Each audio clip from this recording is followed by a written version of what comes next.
Congratulations, Ken Maschhoff, on the induction to the SwineWeb Hall of Fame 2024.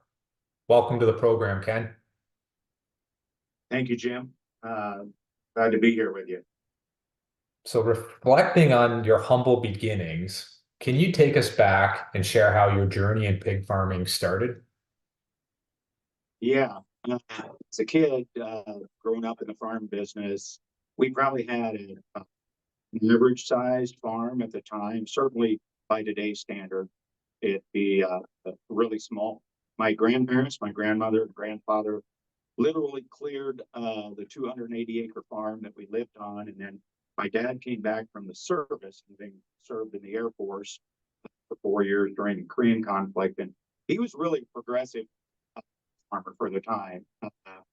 And he built a building that Dave and I first got to work in as youngsters, along with two other farmers, George Brower from Illinois and Russ Jekyll from Illinois. They built actually the same building, 36 foot wide, 144 foot long. And the thing that we learned about it was that they put the slats in the building to start with. They were just square slats. It was total confinement. And this was 1961 when they finished the facility. And the manure didn't go through slat that was square. So Dad went down to the sawmill down the road.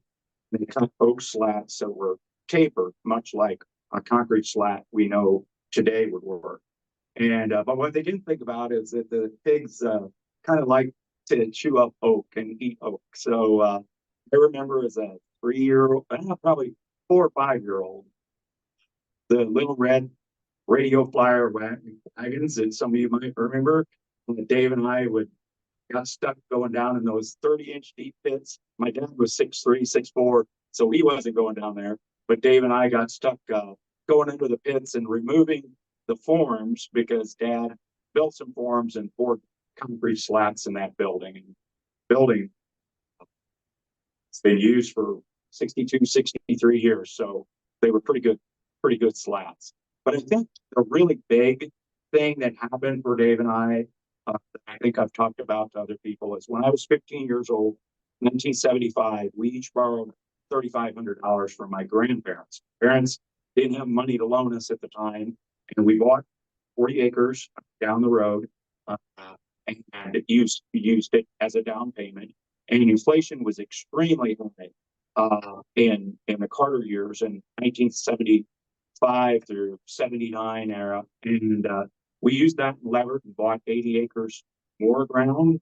We sold it all 4 or 5 years later, tripled the value. We were in an energy crisis, inflationary times. We thought it was a pretty good gig, but Mom and Dad let us buy 50-50 into the hog business.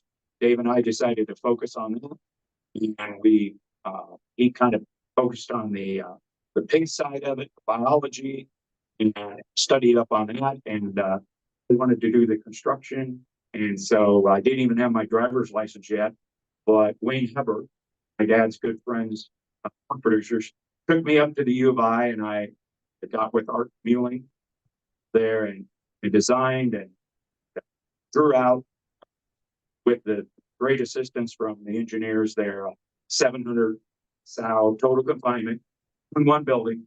It was 857 feet long when we finished it. Kind of a neat thing, but Dad let us go. He let us run the show, and as teenagers, we were doing everything from just the building design, buying material, hiring employees. 2 of those guys are still with us today. It's 45 years ago. Steve Quick is one of them that's been with the organization, buying corn from local farmers and eventually selling the hogs. They gave us a lot of rope. I guess good thing we didn't really paint ourselves with it, but assuming they were watching a lot closer than we gave them credit for. And then that was 1981, and as we were coming out of college, I remember hogs being $28, Jim, and interest rates were 22% simultaneously. that it wasn't too fun, but Dad reminded me their names were on the note. So that was the beginning. So you achieved remarkable success at a young age. In your view, what has been the key to your accomplishments in pork production? Beyond the normal stuff that you normally think about, that people say, the hard work, doing things right, you know, see some luck, obviously. And in our case, in my case, knowing that none of this is possible without Lord's will, let's say that it's been our team. People always say that it's employees first. It truly is. Here, we've been blessed. We've been very fortunate to have great employees, great team members. They've understood what what the family values are, and they show those. Just as our parents, as I mentioned to you, empowered Dave and I at an early age, I think we've been willing to empower others, and that was a big part of it. Our appetite for partnering has been another big plus, another big reason for the success. The family's always understood we can't do this alone, Jim. Production partner model came on early. We've never called them contract growers. To Julie's credit, she came up with the production partner name. Our customers, I think we take the simple step of calling a customer, not a packer. Never really understood that adversarial relationship that some seem to have. We try to provide a value and service and give quality, and we expect that they would return. And then I think another big component is industry. Being involved in the industry, whether it's many organizations that support this industry. An example would be NPPC. I know that going back to Dad's days with the Molly 90 and starting the organizations and the nickels for profits and all the voluntary, and then the pork board and the checkoff, and today the collaboration that the industry needs to succeed, I think is huge. The SIP dividends, we see paying huge success, ourselves and other larger producers that say, hey, we have our own lobbyists. I could give you countless examples, one after another, of things that I've learned from being close to it that you have to do as an industry. Any one company cannot get those things done. The Weinstein issue just here recently that we solved, as well as the trichinosis certification, opening up USDA to continue pork sales. It goes on and on. I think he's strong ability to evaluate people. I think I've always felt they've been blessed with a good ability to judge people and how they fit our culture. And I also think, it's helped us scale beyond the family management team. I'm a firm believer in that old saying, hiring the right people, hiring people that are smarter than you. And I said that 15 years ago, long before it was a cliche. But you never want to be the smartest guy in the room. And that's not been very difficult for me to check that box. So let's dive a little bit into your family influence. How are your mother, father, and family instrumental in shaping success at the Maschhoffs? Let me start with, I could have put that into the key to success. They mentioned my brother Dave. So I'll start with him. You mentioned mom and dad. I think Dave and I realized that we're very different profiles. Our disc analysis are night and day difference, but we've always complemented each other. Dave is one of the hardest workers I know. He's always willing to help out in situations, wherever it is on our team. But he's never been comfortable having to worry about things like dealing with direct reports, office, politics, all the other BS, so to speak, that comes along with it. So he's always trusted me to push the agenda. Know that when there's times that have maybe pushed a little bit, too far and stuff breaks and comes off the rails, and Dave has to fix it. He's there to fix it. He's that smart. Uh, with mom and dad, all I can say is we lost, many of your listeners, viewers will know that we lost a good one this year. We lost my mom. She died as a result of a car accident, actually a little over a year ago. Uh, and it was tough. Her mind was 100% there. She was very much part of us growing up and on the farm and things we learned. She's part of our grandkids' lives. Uh, and as I said earlier, she and dad empowered us at an early age. They trusted us. They put us in charge. They put us first. In hindsight, I see how selfish that was. And it's actually hard to imagine uh, today. But it was a gift, the best gift they could have given us, because we learned from that. We grew our business rapidly through a culture that they helped create of trusting people, putting people in place, empowering people many times at a very young age and early. And we did the same thing our mom and dad did for us. We provide the leaders with the tools to be successful, and we let them have at it. So dad's going to be 92 shortly, kind of lives with us. This is around to my sister, Marla, and Dave. But Dave and I got to spend a ton of time around him when we were growing up. When you build houses on the farm and you're only 150 yards apart, you get to know each other pretty well, the good and the bad. But like I said, he was a pioneer, innovator, taught Dave and I so much. His mind is still 100%. He continues to be an inspiration and spark for me. So I want to shout out to him. He'll probably be watching this because he reads everything and he watches everything when I get home at night. As long as it's before bath time and before devotions, you get the proverbial, what did you do today? Or what new projects you've been working on? He's so engaged, Jim. It's so proud to always listen to him. He's always saying, "Hey, did you read this? You know what I read this week? Take a look at this." And I listen up right until the time he starts quoting Tucker and Hannity's gospel, and that's about. I have to tune him out. A couple other family members to call out. Dave's wife Karen worked a number of years in the business and the purchasing department.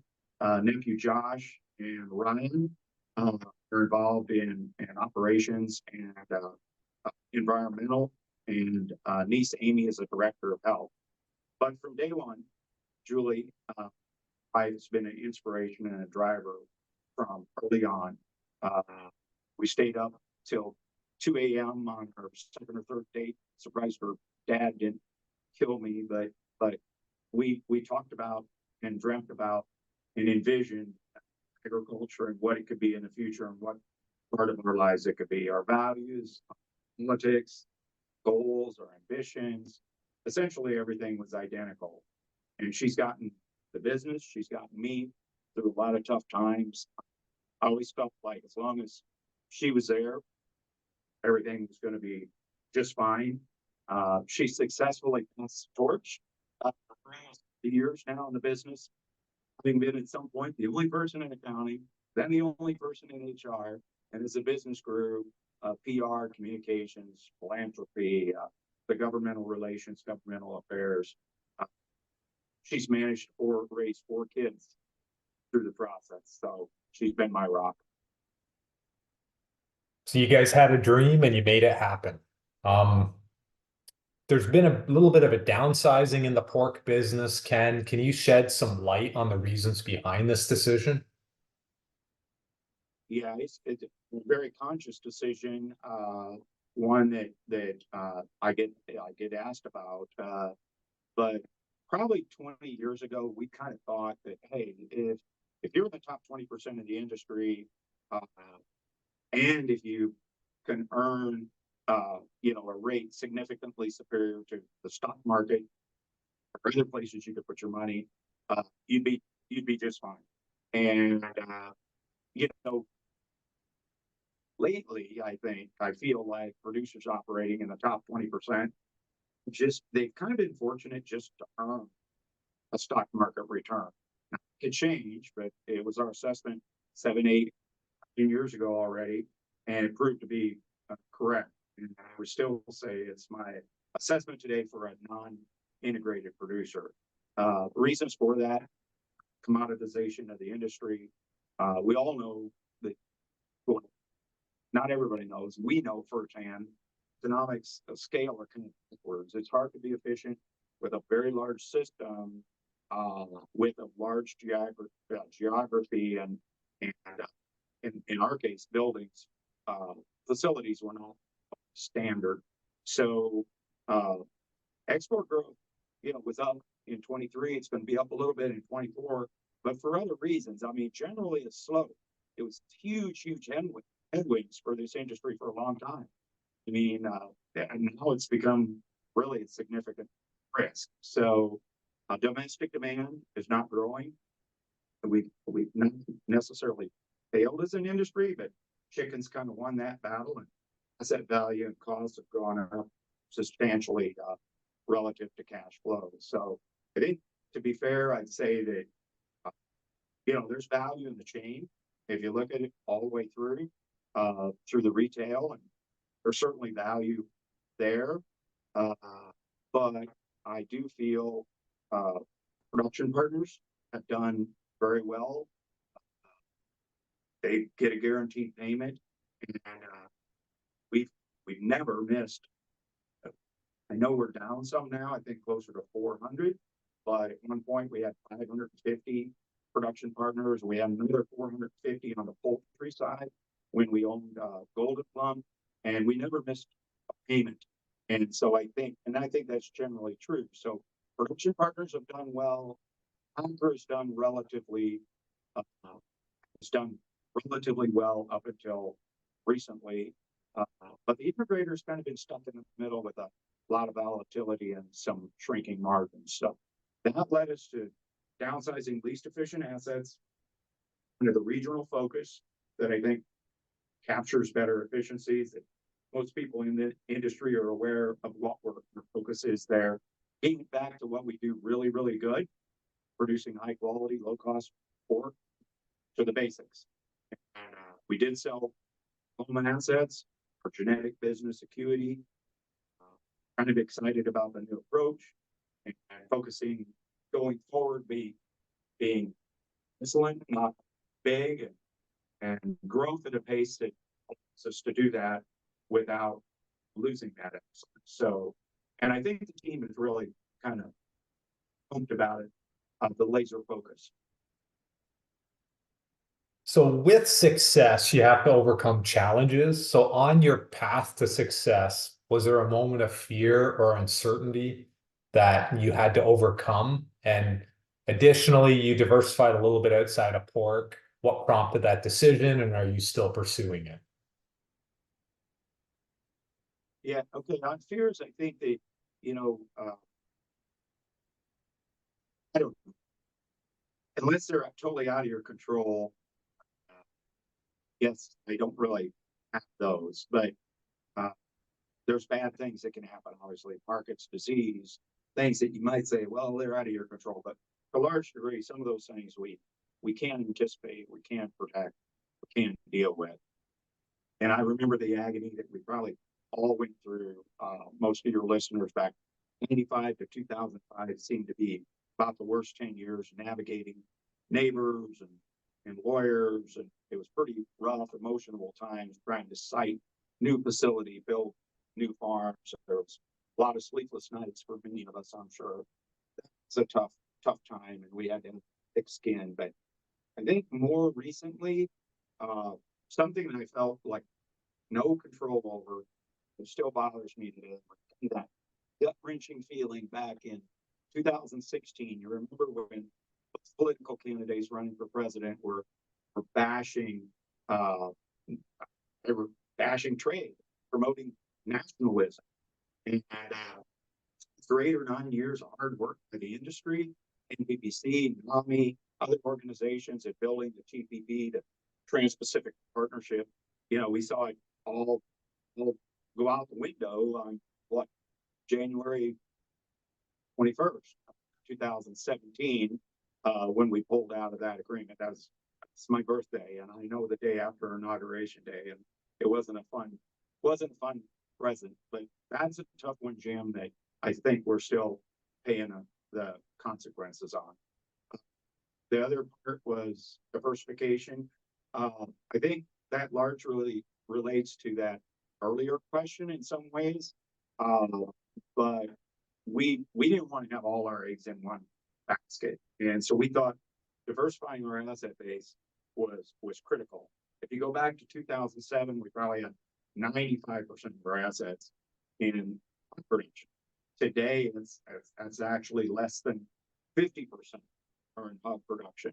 So we started to make that move. Like I said, back in '07, I spoke at a couple conferences from time to time, and some in the pork industry about some of the businesses and what our strategy was done there. But we generally kept doing that, and we really intensified it uh, over the last 5 or 6 years, and redeploying cash outside the pork business. When we bought Just Bear, Golden Plump, the poultry business, and we subsequently sold that a few years back to Pilgrim's Pride. That capital was actually deployed outside of protein. Uh, the primary focus of the pork business is today called the non-pork business. I'm sorry, it's called Broadview Group. We're the largest shareholder of Broadview, one of just three. Uh, the other two are actually running the business. Broadview is a holding company. It is the majority owner of four larger businesses, minority interest in others. It's a significant player in the commodity trading business. They do about 20 different commodities. The businesses, give you an example, the oldest distributor of residential stair parts in the United States, number 2 market share, based in the eastern half of the U.S., headquartered in Atlanta, a leading provider of commercial, industrial, recycle solutions, headquartered in California, pointing to the west here. Manufacturer of cold therapy products for hospitals and surgical centers, based in based in Virginia, but operating on nationally. And one really cool business, very, very close to closing, will close this month here yet, a large company with a national footprint that I'll be able to talk about here down the road. And then some smaller businesses. But they're really good companies, strong management teams. We generally build around the management team. No direct correlation, Jim, to pork. I think that's been one of the key things. There's about 25 people at Broadview working between the trading group and on these business positions and overall management. So. And what about at the Maschhoffs' future direction? Dr. Jay Miller is the new CEO. What changes can we anticipate, Ken? Well, first of all, Jay's work as VP of Operations, a letter of engineering team in the past 5 years or so. So he did consult work for us for maybe going back 15, 20 years. So we knew what we were getting in Jay. He's very smart. He's practical. He's a good communicator, trustworthy, conscientious. He ran his own sizable clinic and business for years. So he gets that part. And like Dr. Bradley Walter, who he succeeds, they both share a passion for the industry, particularly fortunate for me for the Maschhoffs. I'd like to call out Bradley. I'd like to thank him and the current executive team here for making that transition virtually seamless. Jay drives hard at the basics, and he's leading the charge for constant improvement. Any other steps that you're looking to position the Maschhoffs in the future? Yeah, I would say that we go towards what their focus has been, what my focus has been. A fair bit of my time recently has been working on the vision of our family and the business, so it succeeds once we're not here, when we're gone. And we worked with an advisor, got a family office, St. Louis Trust, out of St. Louis, that uh, to formally integrate the next generation into the business, position them, our children, and hopefully our children's children, to be successful. That doesn't sound difficult.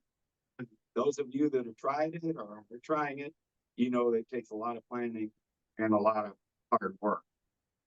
We hosted our first ever family meeting, this fall, and we've had plenty of other meetings, but this was an official gathering of the next generation. Their spouses attended,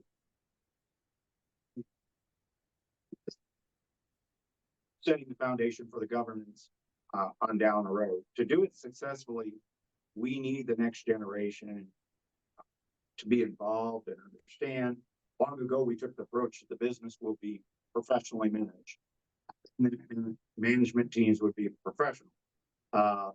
And if the family member was involved, that was great, but it was going to be the most qualified people. It wouldn't just be for the family just because of their last name.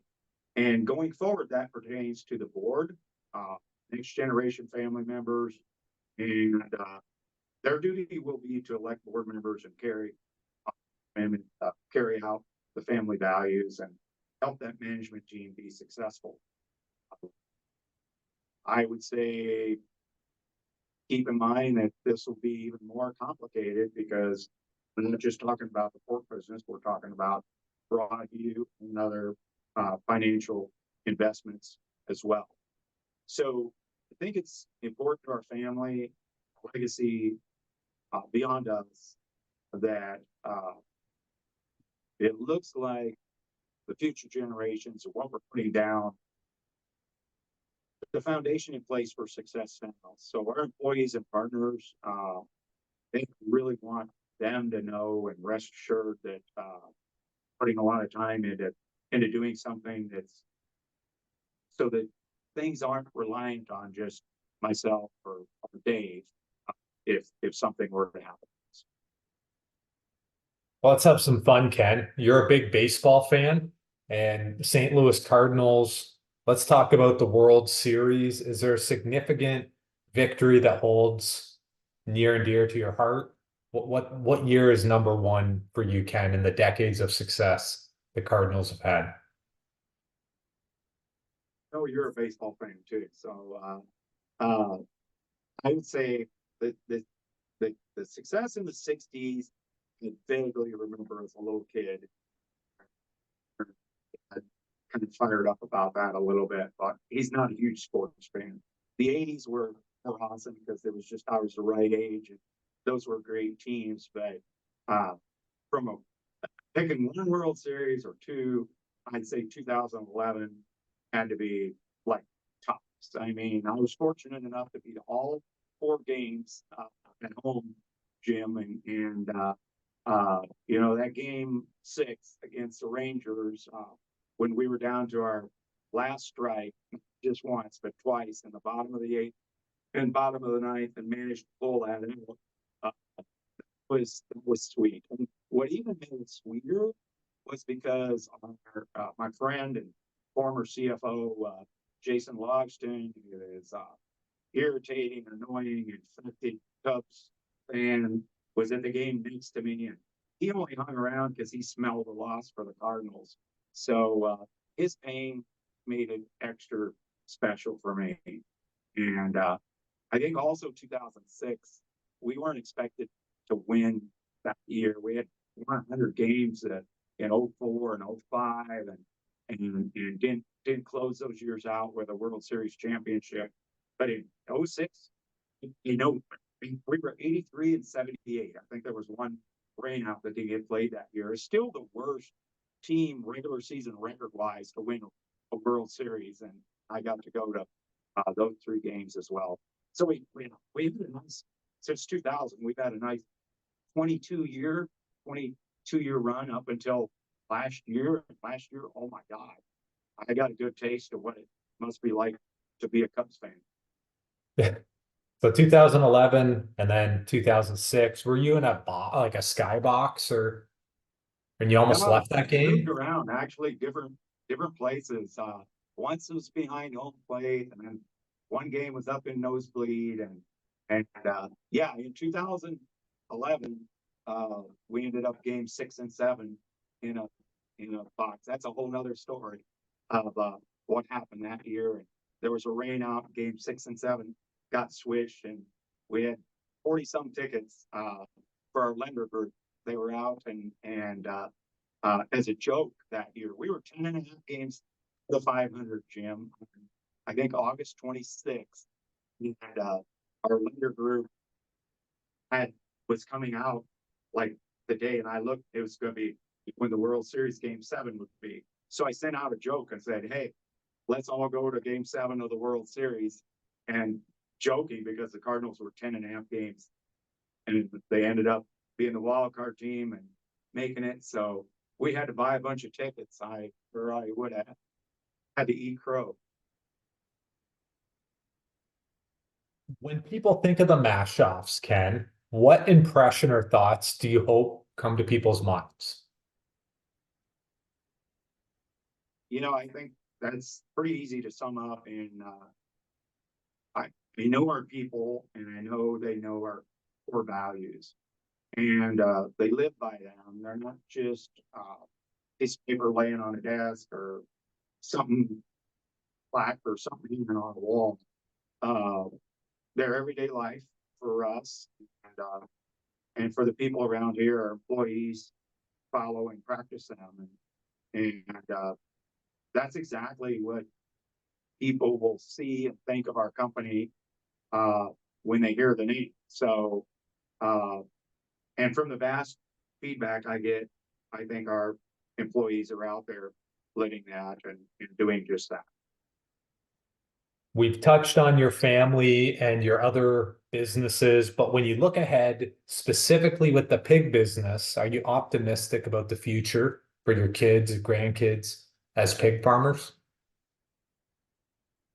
Yeah, yeah, and I think that as the pork side of the business, and then just in general, life that they've got ahead of them, whether it's a diversified business or whether it's the pork business, I am optimistic. I'm optimistic about where the pork business is. I think you have to be an entrepreneur, and businessman. You by nature, you probably are.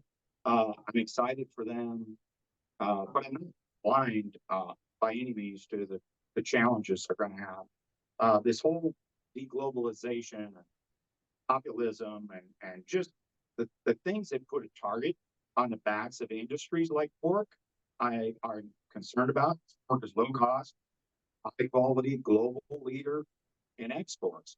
And those things have kind of put our politics and our trade and everything else, at risk. And until we figure out a way to grow our domestic demand, I'll call on Pork Board and everybody else out there trying to do that. We are at risk, and high deficits that this country's racked up. There's no clear way out of that.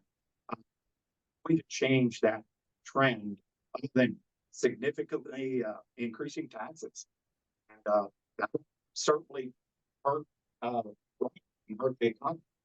I think it's an amazing time to be in this country and be on Earth. We're blessed with unbelievable resources and freedoms and liberties.